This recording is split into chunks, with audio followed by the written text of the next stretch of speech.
Answers that used to mean digging through execution logs now come back in seconds, in plain language, off live data. These updates to the assistant help you directly understand how the workflow performs without leaving the builder. Let's check the changes. Ask how a workflow is doing and get entries over any period, a status breakdown, completion rate, goal conversions, and where contacts drop off. Pull delivery and engagement metrics for any email or SMS step with detailed breakdowns of their response types. Check whether a person completed, failed, or is still active, when they entered, how long they took, and where they are now. This helps you put names to the numbers by asking clarifying questions.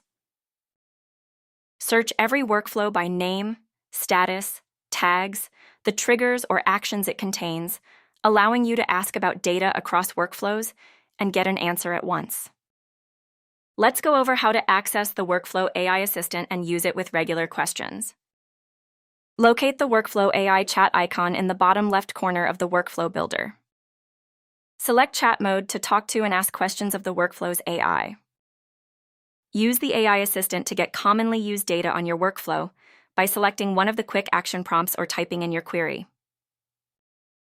Ask in plain language to get a structured answer based on live data from your account. On top of that, you can ask it to find any workflow in your account, giving you a single window to work from inside. We hope you enjoy it.